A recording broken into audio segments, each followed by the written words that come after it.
하나님은 하나님이 친히 세우신 교회를 하나님 참 사랑하십니다.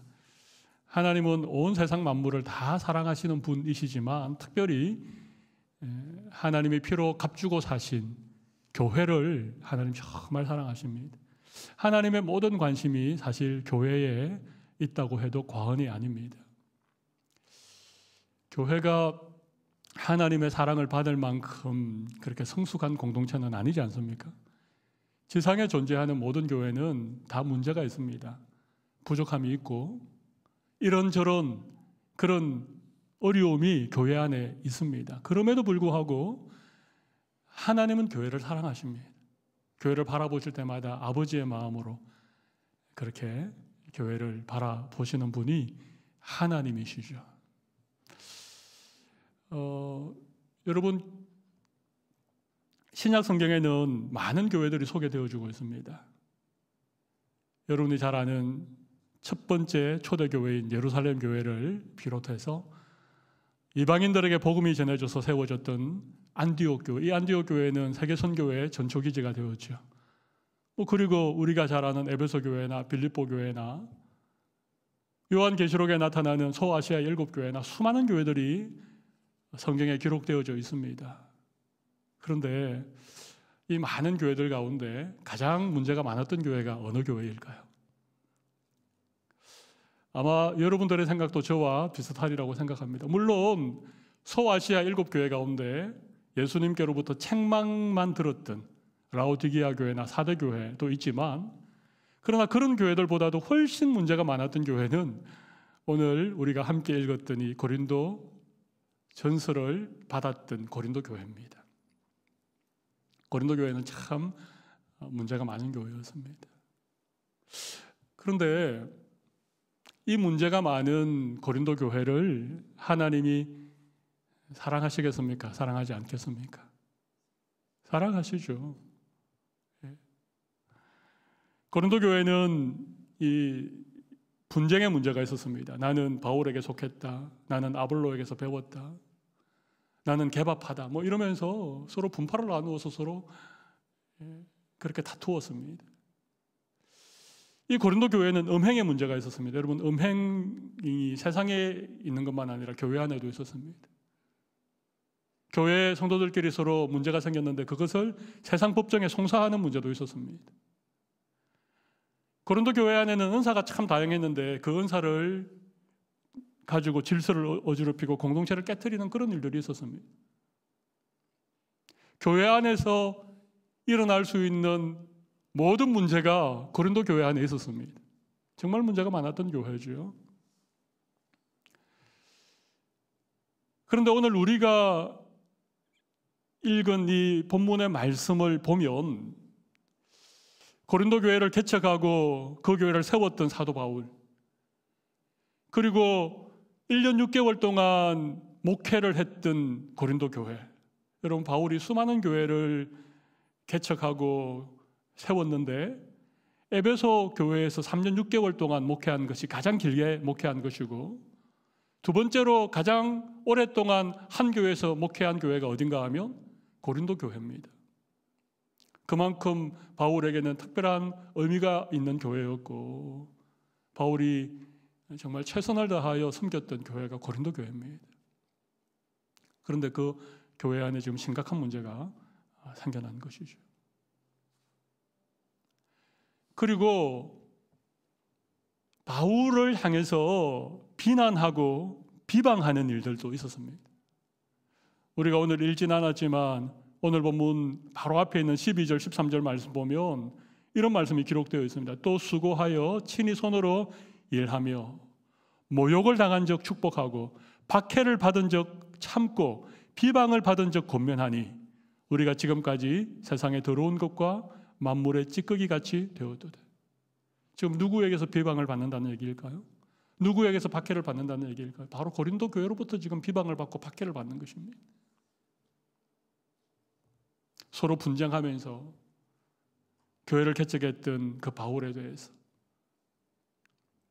꽤 오랫동안 고린도 교회를 담임했던 그 바울에 대해서 고린도 교인들이 비방하고 모욕하고 만물의 찌꺼기처럼 그렇게 박해했던 이런 일들이 있었던 것이죠. 그런데 참 놀라운 것은 그런 고린도 교회를 향해서 지금 바울이 하고 있는 정말 중요한 말씀이 오늘 우리가 읽은 본문입니다. 14절에는 이런 말씀이 있죠. 내가 너희를 부끄럽게 하려고 이것을 쓰는 것이 아니라는 것입니다. 너희의 수치를 드러내고 너희의 문제를 지적하고 너희의 잘못된 것들을 창피 주기 위해서 내가 이거를 쓰는 것이 아니라 그렇게 말하고 있습니다.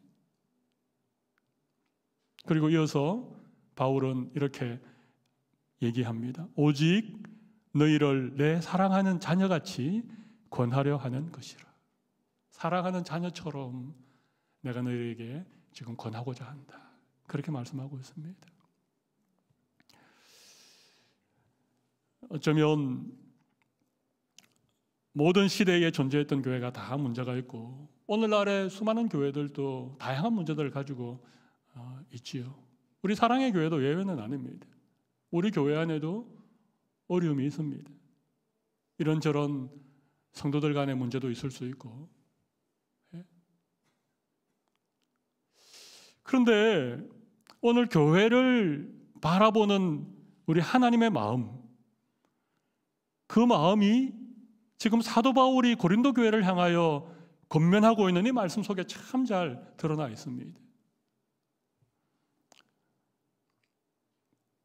교회를 어떻게 바라보는가, 교회의 문제에 대해서 어떻게 그것을 권하고 그것을 바로 세워갈 것인가, 이게 참 중요한 부분이겠죠. 저는 오늘 말씀을 함께 나누면서 문제가 많은 교회,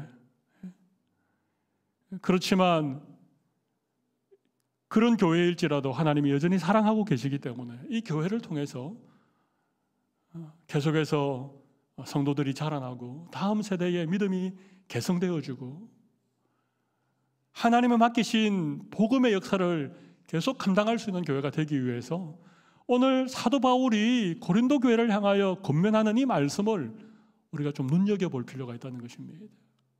이 말씀 속에 아주 중요한 원리들이 잘 드러나 있습니다. 한 3가지 정도, 14절에 하나, 15절에 하나, 16절에 하나, 각 절마다 한 가지씩 정말 교회에 필요한, 문제가 있고 어려움이 있는 교회일수록 더 필요한 말씀이 하나하나씩 담겨져 있습니다. 제가 말씀 준비하면서 정말 사도 바울이 교회를 사랑하고 성도들을 정말 부모 같은 마음으로 아끼는 그런 분이셨구나, 이런 사도의 가르침을 우리가 받을 수 있다면 오늘 이 말씀 듣고 우리도 그런 마음으로 교회를 바라보고 사도 바울 같은 그런 눈으로 성도들을 우리가 함께 바라볼 수 있으면 비록 우리에게 문제가 있고 우리에게 어려움이 있지만 여전히 교회를 통하여 하나님께서 참 놀라운 그런 구원의 역사를 이루어갈 수 있겠다, 그런 소망이 생겼습니다. 오늘 3가지를 함께 나누겠습니다. 문제가 있는 교회에 꼭 필요한 그 3가지, 어려움이 있는 교회를 바르게 세워갈 수 있는 중요한 원리 3가지를 제가 좀 말씀을 드리기 원합니다. 먼저 우리 14절을 다시 한번 우리 같이 한번 읽어보겠습니다. 14절 같이 읽읍시다. 내가 너희를 부끄럽게 하려고 이것을 쓰는 것이 아니라 오직 너희를 내 사랑하는 자녀같이 권하려 하는 것이라. 문제 있는 교회에 필요한 첫 번째는요, 비난이 아닌 사랑의 권면이 필요하다는 것입니다. 비난 대신 뭐가 필요하다고요? 사랑의 권면이 필요합니다. 부끄럽게 하려고 이것을 쓰는 것이 아니다. 여기 부끄럽게 한다는 것은요, 이렇게 창피를 드러내는 걸 말합니다. 비방하는 걸 말합니다. 그리고 책망하는 것을 의미하죠. 사실 고린도 교회는 바울에게 책망받을 일이 참 많았습니다. 문제가 있었으니까요. 근데 바울이 지금 고린도 교회를 바라보면서 너희들의 부끄러움을 내가 드러내려고 이 편지를 쓰는 것이 아니다, 그렇게 말하는 것입니다. 여러분, 사람은 참 묘한 감정을 가지고 있습니다.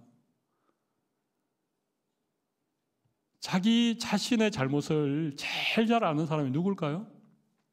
바보가 아닌 이상 자기가 제일 잘 압니다. 내가 어떤 것에 좀 문제가 있고 내가 어떤 것에 좀 잘못하고 있고. 근데 누가 내가 가지고 있는 잘못에 대해서 얘기하면 그것을 수긍하기보다는 마음에 이 반감이 생깁니다. 참 이상하죠, 그죠? 네. 그래서 누군가를 지적하고 누군가의 잘못을 책망하고 그것을 창피를 주어서는 그 잘못을 고칠 수 없습니다. 그런 것들을 통하여 사람들이 절대로 변하지 않습니다. 더 나빠질 수밖에 없습니다. 관계가 깨어지고 더 꽁꽁 그 죄악 속에 자기를 숨기게 되는 것이죠. 그러면 어떻게 해야 되겠습니까? 누군가의 잘못이 있는데 그 부분을 누군가는 얘기를 해줘야 되는데, 물론 한두 번 보고 말 사이라면 굳이 그런 얘기를 왜 하겠습니까? 괜히 얘기했다가 그냥 대면 적당한 관계를 유지하는 정도면 모른 척 할 수 있죠. 그냥 눈 감아주고. 그런데 정말 누군가를 사랑한다면, 그 사람을 아낀다면, 그 사람이 믿음으로 성장하기를 간절히 바라고 있다면 어떻게 그걸 못 본 척 지나갈 수 있겠습니까? 그런데 그것을 지적질하고 그것을 비난해가지고는 오히려 좋았던 관계만 깨어지지 절대로 변화되지 않는다는 것입니다. 그래서 사도 바울은 너희를 부끄럽게 하려고 이것을 쓰는 것이 아니다, 그렇게 말하고 오직 너희를 내 사랑하는 자녀같이 권하려 하는 것이다. 사랑의 권면이 필요한 것이죠. 마치 아버지가 사랑하는 자녀를 그렇게 권면하는 것처럼 그렇게 하는 것이 필요하다는 것입니다. 여기 권한다라는 말은 워닝입니다. 워닝, 경고하는 것을 말합니다. 그냥 좋은 말로 다독이는 것을 말하는 게 아닙니다. 괜찮아 하면서 어깨 다독다독거려 주는 게 아닙니다. 여기 권한다는 것은 워닝입니다. 경고하는 것입니다. 그거 잘못된 거야. 그런데 어떤 마음으로 한다고요? 자녀를 사랑하는 사랑의 마음으로 그렇게 권하는 것이 필요하다는 것입니다.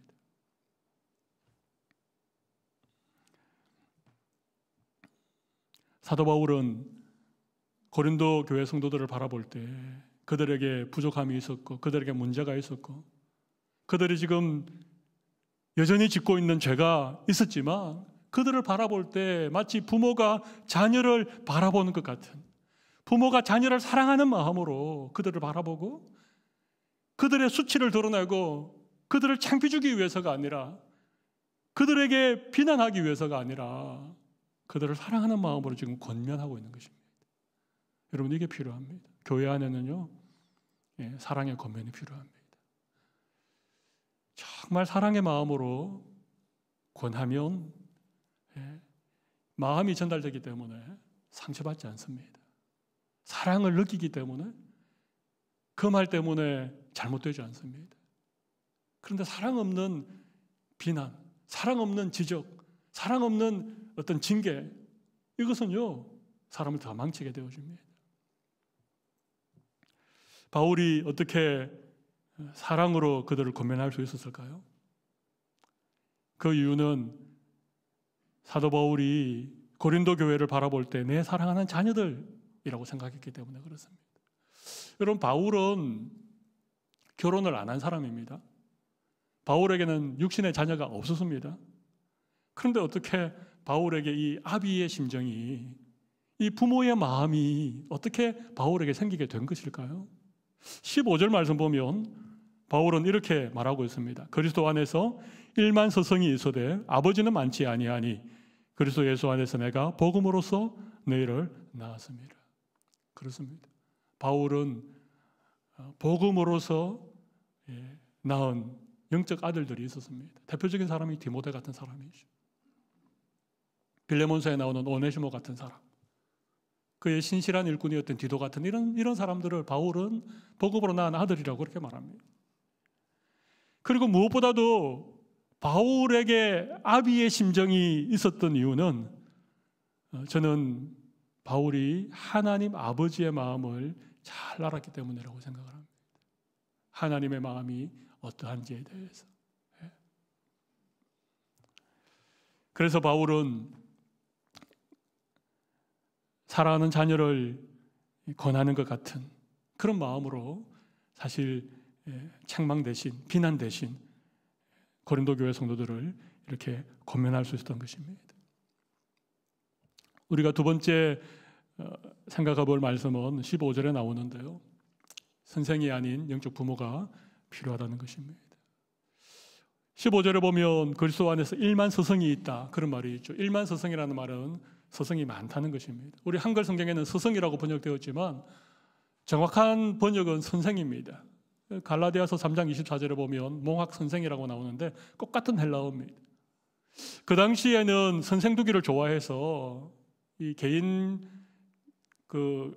교사들 이런 사람들을 많이 두었습니다. 좀 부유한 가정에서는 자녀들을 위해서 여러 선생들을 두었습니다. 철학 선생도 두고 윤리 선생도 두고 수학 선생도 두고 교회 안에도 스승이 많다는 얘기입니다. 말씀을 가르치는 선생들, 그죠? 교리를 가르치는 선생들, 선생들이 많습니다. 그러나 그리스도 안에서 아버지는 많지 않다는 것입니다. 여기 많지 않다라고 하는 것은 거의 없다는 것입니다. 선생은 많은데 아버지는 거의 없다. 이것이 사실은 교회 안에 문제가 된다는 것입니다. 선생은 지식을 전달하는 사람이죠. 어떤 가르칠 책임감 때문에 그렇게 가르치는 사람입니다. 근데 아버지는 그렇지 않습니다. 아버지는 지식을 전달하는 사람이 아니라 생명을 주는 사람이고 어떤 책임감이 아니라 자녀를 사랑하기 때문에 수고하고 희생하는 것입니다. 제가 어떤 글을 보니까 선생과 아버지를 이렇게 비교해서 써놓은 글이 있는데 딱 한 가지 제 마음에 와닿는 게 뭔가 하면 선생은 지식을 부어주지만 아버지는 무엇을 부어줄까요? 사랑요? 아버지는 자신을 부어준다. 자기를 다 부어주는 것. 이게 아버지입니다. 교회 안에 선생이 필요합니다. 좋은 영적 지도자들, 훌륭한 스승들 필요합니다. 그러나 정말 교회 안에 필요한 것은 아버지의 마음을 가진 영적인 부모가 필요하다는 것입니다. 세상 사람들이 다 손가락질하고 사람들이 다 잘못됐다 그렇게 말하지만 여러분, 부모는 끝까지 자녀를 품에 안습니다. 그 부모님의 사랑 때문에 자녀들이 잘못되지 않는 것입니다. 누가복음 15장에 보면 유명한 예수님의 비유가 나오죠. 한 집에 두 아들이 있었습니다. 둘째 아들이 아버지의 유산을 미리 받아서 먼 타국으로 가서 그곳에 허랑방탕하다가 모든 것을 허비하고 그 못난 둘째 아들을 매일 저녁마다 마을 밖 어귀에서 기다리고 있는 아버지의 마음, 그 마음이 필요한 것입니다. 그 마음을 가진 성도들이 교회 안에 필요합니다. 그런 마음을 가진 교사들이 필요하고 그런 마음을 가진 구역장들이 필요하고 그런 마음을 가진 목회자가 있어야 되고 그런 부모의 심정을 가지고 있는 장로님들이, 권사님들이 계셔야 되는 거예요. 그래야 우리 안에 있는 여전히 문제가 있을지라도 그 문제로부터 우리가 회복되고 믿음이 성장하고 그리스도의 장성한 분량에 이르기까지 그렇게 우리의 믿음들이 진보해 가는 것입니다. 누구를 가르치기만 해서는 안 됩니다. 지식을 전달하는 것만으로는 믿음이 자라지 않습니다. 저는 말씀 준비하면서 우리 사랑의 교회에도 이런 아비의 심정을 가지고 있는, 부모의 마음을 가지고 성도들을 이렇게 바라볼 수 있는, 성도들의 허물을 덮어주고 성도들의 마음을 어루만져주고, 좀 부족한 것이 있으면 그것을 채워주는 그런 부모와 같은 분들이 우리 교회에 참 많았으면 좋겠다, 그런 생각을 해봅니다. 저도 목회하면서 늘 목자의 심정을 가지게 해달라고 늘 기도했는데, 제가 이 말씀 준비하면서 아비의 마음이 중요하구나, 아버지의 마음을 가지는 게 참 중요하구나, 그 마음이 바로 하나님의 마음이구나. 예수님은 하나님을 부를 때에 한 번도 아버지라고 부르지 아니한 적이 없습니다. 딱 한 번 예외가 있습니다. 예수님이 하나님을 부를 때 아버지라고 부르지 않고 하나님이라고 불렀던 딱 한 번 예외가 있습니다. 언젠지 혹시 아십니까? 십자가에서 엘리 엘리 라마 사박다니, 나의 하나님 어찌하여 나를 부르시나이까, 그죠? 근데 그때는 하나님의 아들로서가 아니라 죄인으로서 십자가에 달린 겁니다. 그래서 하나님을 아버지라고 부르지 않고 하나님이라고 불렀던 것입니다. 그 외에 예수님의 사역 내내, 예수님의 공생의 기간 전체를 통하여 예수님은 언제나 하나님을 아버지라고 불렀습니다. 여러분, 하나님을 아버지라고 부르십니까? 하나님을 아버지라고 부르십니까? 우리를 사랑하는 하나님 아버지의 자녀들입니다. 교회는 허물이 많고 문제가 많지만 여전히 자식을 사랑하는 아버지 하나님이 사랑하시는 공동체가 교회 공동체입니다. 성도들 한 사람 한 사람이 그렇습니다. 우리가 성도들을 바라볼 때 그런 아버지의 마음을 가지고 바라보는 것이 너무 중요하다는 것입니다. 그 사랑이 사람을 변화시킵니다. 그 아버지의 그 따뜻한 품이 성도들을 자라게 하는 거예요.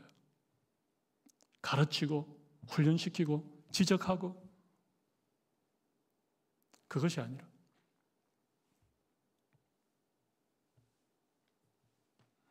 그래서 교회 안에 선생님보다가는 영적인 부모님이 많아지기를 바랍니다. 우리 사랑의 교회가 그런 교회가 되면 좋겠습니다.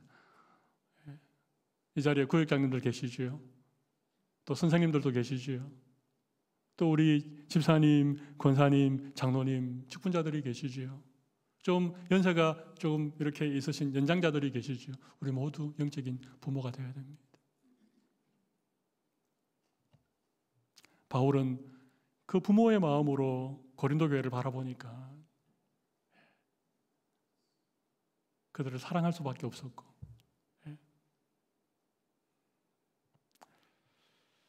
또 한 가지 교회 안에 필요한 것이 있습니다. 꼭 필요한 또 한 가지가 있습니다. 우리 16절 말씀 한번 볼까요? 같이 한번 읽어봅시다. 그러므로 내가 너희에게 권하노니 너희는 나를 본받는 자가 되라. 나를 본받는 자가 되라. 그렇습니다. 본받을 만한 신앙의 모델이 필요하다는 것입니다. 세 번째 필요한 게 뭐라고요? 본받을 만한 신앙의 모델이 필요합니다. 누군가를 닮아가는 것은요, 우리에게 다 있습니다. 사람들에게는 이렇게 모방 심리가 있어서 누구를 닮고 싶고 누구를 본받고 싶고 이런 게 다 있습니다. 지식은 가르침을 통해서 전달되지만 인격은요, 누구를 바라보는 가운데 형성되는 것입니다. 여러분, 교회 안에 어떻게 사람들이 믿음으로 성장합니까? 어떻게 우리의 인격이 변하고 삶이 성숙되어져 갑니까? 좋은 설교를 들어서입니까? 무슨 성경 공부를 하고 무슨 훈련을 받아서 그렇습니까? 그렇지 않습니다. 누군가 본받고 싶은 사람을 바라보면서 닮아가는 것입니다. 나를 교회로 처음 인도하셨던 그분이 너무 좋아서 그분의 신앙을 본받는 것이죠. 우리 구역장님이 너무 참 신앙이 귀하고 아름다워서 구역장을 본받는 것이죠. 다 그렇습니다. 누군가를 바라보면서 그 사람을 어떤 모델로 해서 우리 본받는 것입니다. 교회 안에는 이런 좋은 신앙의 모델이 필요합니다. 제가 대학생 때 제가 정말 좋아하는 목사님이 계셨습니다. 저에게 전도 폭발 훈련을 시켜주셨던 목사님이신데요. 제가 그 목사님 너무 좋아해가지고 말투도 닮고 어느 순간 이게 글씨가 비슷해지더라고요. 그 목사님은요, 글을 반듯하게 쓰지 않습니다. 글을 이렇게 오른쪽으로 한 15도 정도 글을 눕혀서 씁니다. 기울여서 씁니다. 저는 원래 글을 좀 반듯하게 썼습니다. 제가 초등학교 때 서예를 공부했기 때문에. 글을 좀 반듯하게 썼는데 그 목사님을 좋아하다 보니까 어느 순간 제가 글을 쓰고 있는데 글이 점점점 옆으로 눕더라고요. 너무 신기하잖아요. 배우는 것입니다. 본받는 것입니다. 따라하고 싶은 것입니다. 제가 요즘 또 설교 원고를 글로 쓰는데 처음 쓸 때는 반듯하게 씁니다. 근데 한참 써 내려가다 보면 어느 순간 글자가 오른쪽으로 누워 있습니다. 제가 오늘 써놓은 것도 보니까 마지막에 안에 글자가 다 오른쪽으로 누웠습니다.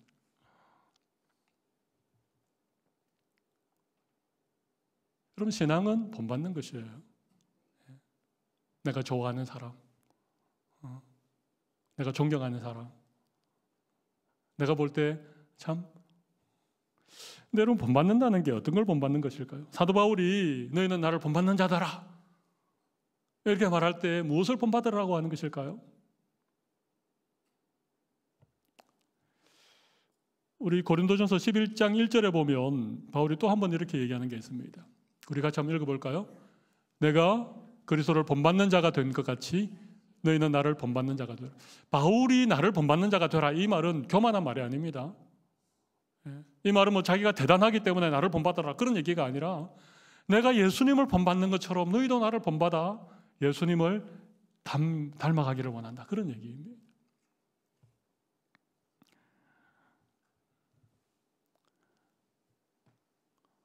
바울이 가졌던 그 겸손함, 복음의 열정, 그가 달려가는 삶의 방향, 이런 것들을 본받으라고 하는 것이죠. 뭐 바울의 외모나 그가 가진 어떤 능력이나 그런 것들을 본받으라고 하는 것이 아니라 바울이 정말 예수 그리스도를 바라보면서 그분을 본받는 삶을 살았던 것처럼 너희도 나를 본받아 예수님을 따르는, 예수님을 닮아가는, 예수님의 인격과 삶을 본받는 그런 사람이 되라. 이게 지금 바울이 고린도 교회에게 하는 말씀입니다. 우리가 그리스도를 본받는 그런 삶을 살아가는 것, 이게 너무 소중한 것이죠. 이게 우리 교회 안에 우리의 다음 세대들, 우리의 청년들을 향하여서 우리가 할 수 있는 최선의 것이라고 저는 생각합니다. 교회 안에 좀 본받을 만한 좋은 신앙의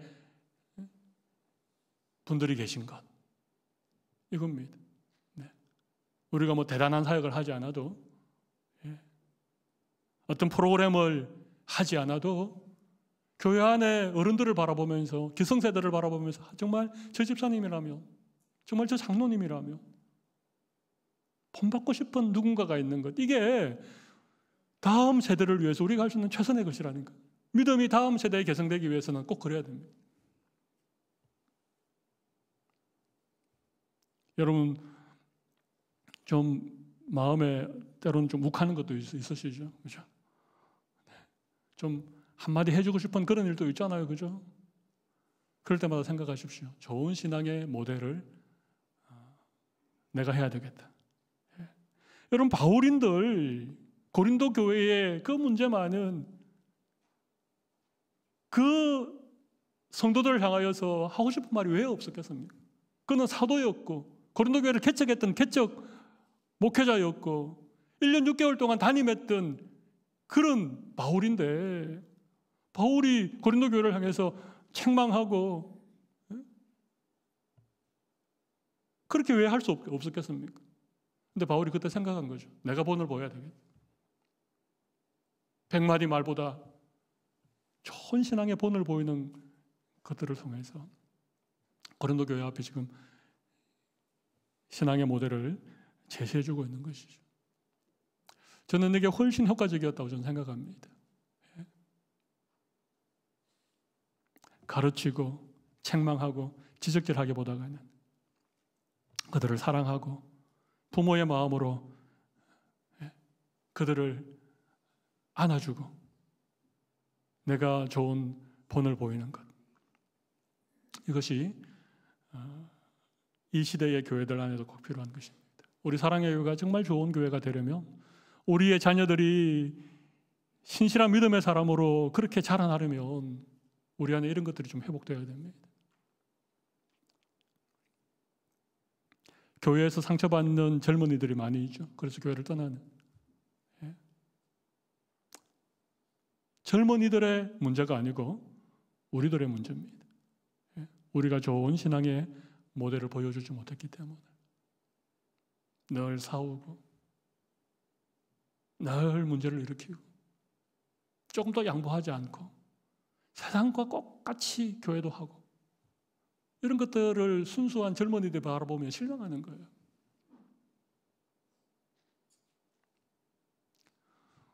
우리는 좀 달라야 됩니다. 우리 오늘 읽진 않았지만 본문 20절 말씀 보면 사도 바울이 4장을 마무리하면서 결론처럼 하는 말씀이 있습니다. 하나님의 나라는 말에 있지 않고 오직 능력에 있습니다. 여러분 이 말씀 많이 들어보셨죠? 하나님의 나라는 말에 있는 것이 아닙니다. 말로서 되는 것이 아닙니다. 능력이 있습니다. 여러분 능력이 뭘까요? 이 능력이 뭘까요? 이게 그냥 어떤 힘이나 권력일까요? 그렇지 않습니다. 이 능력은 아는데도 모른 척 해주는 것. 충분히 내가 가진 것으로 무엇을 할 수 있는데도 그렇게 하지 않는 것.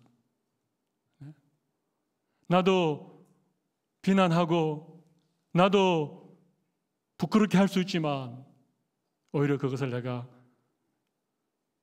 감당하면서 끝까지 사랑으로 그들을 포용하는 이게 능력이에요. 이게 능력. 다른 게 능력이 아니고요. 하나님 나라의 능력은 바로 거기에 있습니다. 누군가를 용서해주는 능력. 포용할 수 없는 사람을 끝까지 포용해주는 능력. 그죠? 교만할 거리가 많은데 자세를 낮추고 겸손해질 수 있는 능력. 나를 향하여서 비난하고 나에게 상처 주는 사람들을 용서해 줄 수 있는 능력. 이게 하나님 나라의 능력입니다. 그런데 그 하나님의 나라의 능력을 맛보면 신비로운 것이 있는데 그것이 무엇인가 하면 우리의 마음에 세상이 알 수 없는, 세상이 줄 수 없는 기쁨과 희락과 평강과 감사가 우리의 마음속에서 마음속 깊은 곳에서 마르지 않는 샘물처럼 끊임없이 올라오게 된다는 것이죠. 이게 하나님의 나라의 능력입니다. 바울은 하나님 나라의 능력으로 충만한 사람이었습니다. 예수 그리스도의 십자가의 복음이 온 몸에 흐르고 있는 사람이었습니다. 하나님 아버지의 그 아비의 심정을 가지고 있었던 사람이었습니다. 그래서 그 고린도 교회를 향하여서 자기를 비난하고 박해하는 그 성도들을 향하여서 그는 마치 사랑하는 자녀를 대하는 것처럼 그들을 권할 수 있었습니다. 영적인 아버지처럼 그들을 품을 수 있었습니다. 그리고 스스로가 좋은 신앙의 본을 보이면서 고린도 교회를 하나님의